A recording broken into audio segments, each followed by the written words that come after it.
छोटे से शहर में एक लड़का रहता था। नाम था राहुल। वह गर्मी की छुट्टियों में अक्सर अपने नाना जी के घर जाया करता था।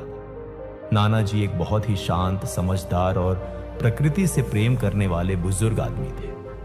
उनके घर के पास एक सुंदर सा बगीचा था, जहां वो हर दिन पौधों की देखभाल करते थे। एक दिन राहुल ने नाना जी से पूछा, नाना जी, मैं बड़ा होकर एक सफल इंसान बनना चाहता हूं। क्या आप मुझे बता सकते हैं कि सफल कैसे बना जाता है?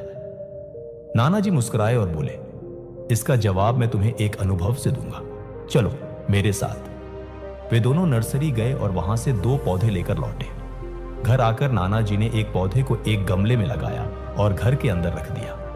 दूसरे पौधे को घर के पीछे की खुली जमीन में लगा दिया। फिर नाना जी ने राहुल से पूछा, बेटा, तुम्हें क्या लगता है कि इन दोनों में से कौन सा पौधा भविष्य में ज्यादा अच्छा और बड़ा बनेगा? राहुल थोड़ी देर सोचता रहा और फिर बोला, नाना जी, जो पौधा घर के अंदर है वही ज्यादा अच्छा बढ़ेगा, क्योंकि वह सुरक्षित है। बाहर वाले पौधे को तो धूप, आंधी, बारिश और जानवरों जैसी बहुत सारी मुश्किलों का सामना करना पड़ेगा। नाना जी मुस्कुराए और बोले, ठीक है बेटा, तो चलो देखेंगे कि आगे क्या होता है। छुट्टियां खत्म होने के बाद राहुल अपने घर लौट गया। 5 साल बाद राहुल फिर गर्मी की छुट्टियों में नाना जी के पास आया।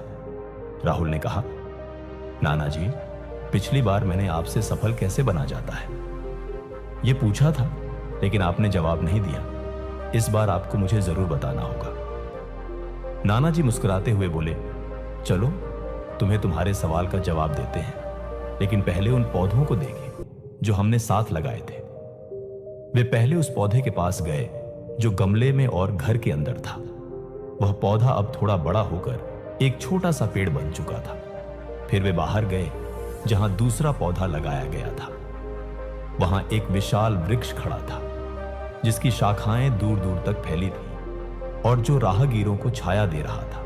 नाना जी ने राहुल से पूछा, अब बताओ बेटा, इनमें से कौन सा पौधा ज्यादा बड़ा और सफल बना और क्यों? राहुल बोला, नाना जी, जो पौधा बाहर था वही ज्यादा बड़ा और सफल बना। लेकिन यह कैसे हुआ? उसने तो इतने खतरे झेले होंगे, धूप, बारिश, आंधी, फिर भी यह इतना बड़ा हो गया। नाना जी ने